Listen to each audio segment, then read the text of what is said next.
Hello friends, welcome to this platform. स्वागत है आपका इस प्लेटफॉर्म में। तो आज का जो सेशन है वो जेटेट 2026 न्यू सिलेबस के अकॉर्डिंग प्रैक्टिस सेट 1, जिसमें टोटल 30 क्वेश्चन है, जिसको मैं आज बताऊंगी। और ये जेटेट कैंडिडेट के लिए भी ज़रूरी है और सीटेट कैंडिडेट के लिए भी ज़रूरी है। तो ये जो सेशन है ये बाल विकास एवं शिक्षा शास्त्र से जुड़ा हुआ है, यानी पेडागोजी। तो पेडागोजी से क्वेश्चन परीक्षा में पूछे जाते हैं। तो इसका आज का जो सेशन है वो प्रैक्टिस सेट 1 सेशन है, ठीक है, जिसमें 30 क्वेश्चन रहेंगे। और सीटेट और जेटेट स्टूडेंट दोनों के लिए ये session very very important, 1 to 5 level के लिए भी और 6 to 8 लेवल के लिए भी, ठीक है। तो इस सेशन को आप पूरी देखिएगा, अच्छे से देखिएगा, स्किप मत कीजिएगा प्लीज़। आपसे नम्र निवेदन है कि आप इस वीडियो को स्किप नहीं कीजिएगा, वीडियो को पूरी देखिएगा, तब आपको समझ में आएगा। शुरुआत में देखिएगा तो लगेगा कि कैसा है, नहीं है, लेकिन आप पूरी वीडियो देखिए। मेरा विश्वास है कि आपको वीडियो अच्छा लगेगा और एग्ज़ाम के लिए बहुत ही हेल्पफुल रहेगा ये सेशन आपका, ठीक है। चलिए स्टार्ट करते हैं आज का पहला प्रैक्टिस सेट। पहला नंबर है, बालक में सामाजिक भावना का विकास जन्मजात होता है। क्या आप इस कथन से, यहाँ पूछ रहा है कि बालक में जो सामाजिक भावना का विकास होता है वो जन्मजात से होता है। क्या आप इस कथन से क्या है, पूर्णतः सहमत हैं कि संभवतः सहमत हैं कि असहमत हैं कि कुछ सीमा तक सहमत हैं? इसका राइट आंसर होगा आपका ऑप्शन नंबर सी, असहमत है, ठीक है। क्योंकि बालक में सामाजिक भावना का जो विकास होता है वो जन्मजात नहीं होता है, इससे हम असहमत हैं, मतलब एग्री नहीं है, ठीक है। तो option number C is right answer. अगला क्वेश्चन है, किसी बालक की शैक्षिक प्रगति दिन प्रतिदिन गिरावट की ओर जा रही है, इसका निम्न में से प्रमुख कारण क्या होगा? मतलब कोई बालक है, कोई बच्चा है जिसकी शैक्षिक प्रगति जो होती है वो दिन पर दिन उसमें गिरावट आ रहा है, वो नीचे गिर रहा है, लेवल इसका गिर रहा है। तो उसका प्रमुख कारण क्या हो सकता है? वह धन कमाने लगा है, कि वह गलत संगत में पड़ गया है, कि अध्यापक ठीक से नहीं पढ़ाते हैं, बालक को पढ़ने में रुचि नहीं है? तो इसका राइट आंसर होगा वह गलत संगत में पड़ गया है, जिसके कारण उसका पढ़ाई क्या हो गया, थोड़ा डाउन हो गया है, शैक्षिक प्रगति वो दिन पर दिन वो घट गया है। तो इसका राइट आंसर होगा वह गलत संगत में पड़ गया, यानी ऑप्शन नंबर बी। अगला प्रश्न है, वर्तमान में नारी शिक्षा के संदर्भ में आपका मानना है कि यह पर्याप्त तथा उपयोगी है, यह अपर्याप्त एवं असंबंधित है, यह अभी और थोड़ा विकास चाहती है, इस पर व्यय नहीं करना चाहिए, ठीक है। तो यहाँ पे नारी शिक्षा के संदर्भ में आपसे एग्री मांग रहा है, आपका मतलब वो ओपिनियन मांग रहा है कि क्या मानना है आपका। ऑप्शन नंबर इसमें जो बी है ये आपका राइट आंसर है, यह अपर्याप्त एवं असंबंधित है, ठीक है। अगला प्रश्न है, साक्षरता अभियान में आप किस प्रकार अपना योगदान दे सकते हैं? नौकरी करके, स्वयं को साक्षर करके, साक्षरता का महत्व बता करके, दो निरक्षर व्यक्तियों को साक्षर करके? इसका राइट आंसर होगा ऑप्शन नंबर डी, दो निरक्षर व्यक्तियों को साक्षर करके, यानी कि जो दो इलिटरेट व्यक्ति है उसको हम लिटरेट कर देंगे, साक्षर करके करेंगे, ठीक है। अगला प्रश्न है, एक अच्छा अध्यापक बनने के लिए आवश्यक है समृद्ध परिवेश और ऊंची पहुंच, व्यक्तिगत प्रयास और उपयुक्त प्रशिक्षण, स्वस्थ शरीर और खानदानी संपन्नता, उपयुक्त शिक्षा और आर्थिक संपन्नता। तो यहाँ पूछ रहा है एक अच्छा शिक्षक बनने के लिए क्या जरूरी है, क्या आवश्यक है? तो इसका सही ऑप्शन होगा ऑप्शन नंबर बी, व्यक्तिगत प्रयास होना चाहिए और उपयुक्त प्रशिक्षण होना चाहिए। मतलब एक अच्छे शिक्षक में क्या होना चाहिए, मतलब उसका पर्सनैलिटी का अच्छा होना चाहिए और एक तरह से उसका जो प्रशिक्षण है, ट्रेनिंग है, वो अच्छे से ट्रेंड होना चाहिए, ठीक है, उपयुक्त प्रशिक्षण होना चाहिए, तभी वो एक अच्छा अध्यापक बनने लायक है, ठीक है। अगला प्रश्न है, कक्षा में धीमी गति से सीखने वाले छात्रों के लिए उपयुक्त होगा? जो बच्चा कक्षा में धीमी गति से सीख रहा है तो उसके लिए क्या उपयुक्त है? अध्यापक अतिरिक्त समय देकर उन्हें पढ़ाएं, कि ऐसे छात्रों को अलग कक्षा चलाएं, कि उन्हें कम गृह कार्य दिया जाए, या पुरस्कार प्रदान कर उनका उत्साहवर्धन किया जाए? इसका सही आंसर है ऑप्शन नंबर डी, क्योंकि यहाँ पे जो उत्साहवर्धन है, पुरस्कार है, ये आपका टैग वर्ड है, पॉजिटिव रिस्पॉन्स ला रहा है किसी बच्चे के लिए। अगर कोई बच्चा कम सीख रहा है, धीरे सीख रहा है, तो उसको हम क्या करेंगे, उसको पुरस्कार देंगे, उसका उत्साह को बढ़ाएंगे, ठीक है। तो इसलिए ऑप्शन नंबर डी जो है वो राइट आंसर है। अगला प्रश्न है, आपकी कक्षा का एक विद्यार्थी प्राय विद्यालय में विलंब से आता है, ऐसी दशा में आप क्या करेंगे? उन्हें दंड देकर सुधारने का प्रयास करेंगे या करेंगी, या उसके अनुभव को इसकी जानकारी देंगे या देंगी? विलंब से आने का कारण जानकर उसके निराकरण का प्रयास करेंगी या करेगी? प्रधानाचार्य से उसकी शिकायत करेंगे या करेंगी? तो यहाँ पे 7 नंबर का जो ऑप्शन है वो सी नंबर राइट लग रहा है, क्योंकि यहाँ पे कोई बच्चा अगर अपने विद्यालय में विलंब से पहुँचता है या लेट से आता है तो उस दशा में क्या करना चाहिए? विलंब से आने का कारण जानना चाहिए और उसका निराकरण करने का प्रयास करना चाहिए, ताकि वो बच्चा क्यों विलंब से आया, क्या कारण है। ठीक है। अगला प्रश्न है, उत्तम शिक्षा की शैली है प्रजातांत्रिक मूल्यों के अनुरूप होनी चाहिए, मंद छात्रों के अनुरूप होनी चाहिए, प्रतिभाशाली छात्रों के अनुरूप होनी चाहिए, इनमें से कोई नहीं। इसका राइट आंसर होगा ऑप्शन नंबर ए, यानी प्रजातांत्रिक मूल्यों के अनुरूप होनी चाहिए उत्तम शिक्षा। ठीक है। मंद छात्रों के अनुरूप नहीं होनी चाहिए, प्रतिभाशाली छात्रों के अनुरूप नहीं होनी चाहिए, इनमें से कोई नहीं, यानी ए नंबर जो ऑप्शन है वो राइट आंसर है। अगला प्रश्न है, अध्यापक होने के नाते छात्रों को गृह कार्य समय से करने के लिए आप निम्न में से क्या करेंगी? अगर आप एक अध्यापक हैं और अपने छात्र को गृह कार्य दे रहे हैं, ठीक है, तो गृह कार्य समय से करने के लिए, यानी कि एक टीचर है या अध्यापक है अपने बच्चों को गृह कार्य दे रहा है और उसको गृह कार्य को समय से करने के लिए आप क्या बोलेंगे, क्या प्रयास करेंगे, निम्न से क्या करेंगे? उनको कार्य करने के लिए प्रेरणा देंगे या छात्रों को उनकी योग्यता अनुसार गृह कार्य देंगे, या गृह कार्य के महत्व को समझाएंगे या छात्र की सहायता करेंगे? इसका राइट आंसर होगा ऑप्शन नंबर बी, छात्रों को उनकी योग्यता अनुसार गृह कार्य देंगे। सही बात है, क्योंकि छात्र जिस योग्यता से पढ़ रहे हैं उसके अकॉर्डिंग ही उसको हम लोग होमवर्क देंगे। ठीक है।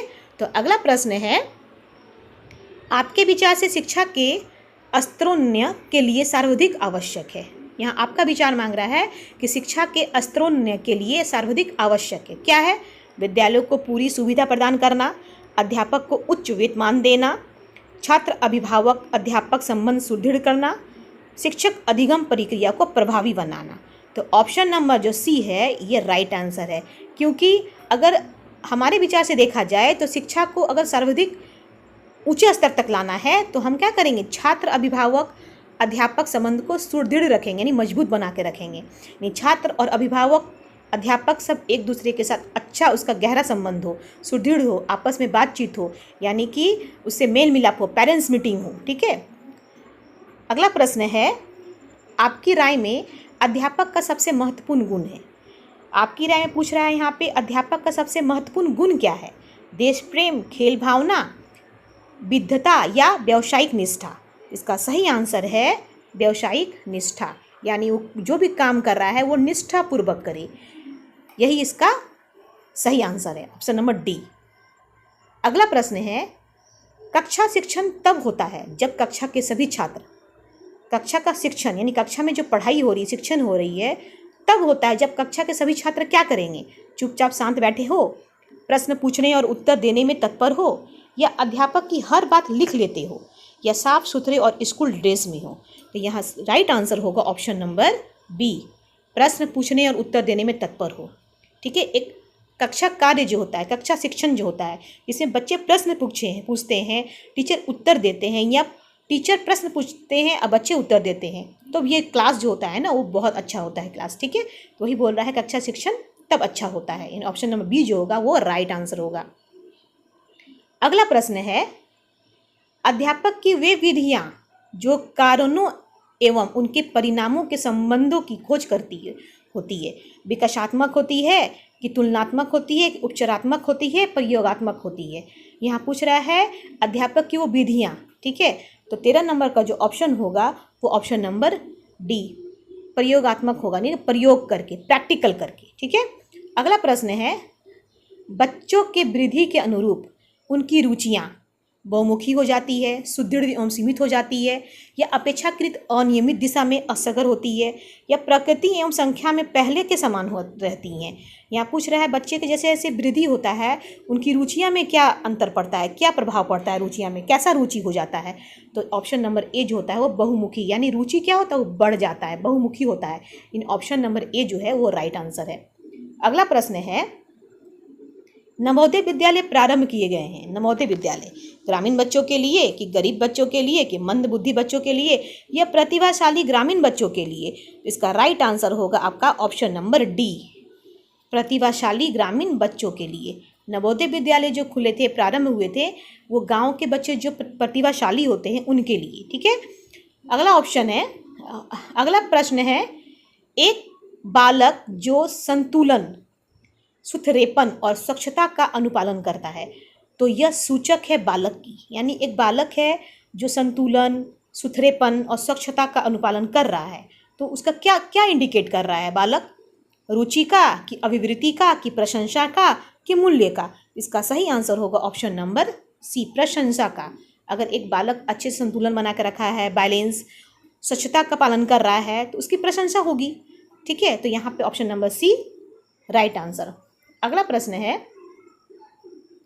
अध्यापक को कक्षा में पढ़ाते समय सबसे अधिक प्रसन्नता तब होती है, तब जब कोई अध्यापक कक्षा में पढ़ा रहे होते हैं तो सबसे अधिक प्रसन्नता उनको कब होती है? ठीक है, वहाँ पूछा जा रहा है, सभी विद्यार्थी शांत होकर ध्यानपूर्वक उसको सुनते हैं, शिक्षण के दौरान प्रश्न पूछते हैं, ब्लैक बोर्ड पर लिखी जाने पर अपनी कॉपियों में लिखते हैं, एक दूसरे छात्र से पूछ कर लिखते हैं। इसका सही आंसर जो होगा वो ऑप्शन नंबर ए, सभी विद्यार्थी शांत होकर ध्यानपूर्वक उसको सुनते हैं। अगर कोई अध्यापक क्लास में पढ़ा रहे होते हैं, जब विद्यार्थी शांत होकर ध्यानपूर्वक उसको सुनते हैं तो वो कक्षा कक्ष बहुत अच्छा होता है, जिसमें अध्यापक भी बहुत प्रसन्न रहते हैं। ठीक है, option number A right answer.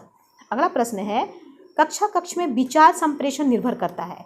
मतलब कक्षा कक्ष चल रहा है जिसमें विचार, आप अपने विचारों को दे रहे हैं, दूसरे बच्चे अपने विचारों को दे रहे हैं, तो एक दूसरे का यहाँ पे कम्युनिकेशन बना हुआ है, तो किस पे निर्भर करता है? कक्षा की अंतःक्रियाओं पर कि अध्यापक की भाषण कला पर कि विषय की कठिनाई पर कि छात्रों की योग्यता पर?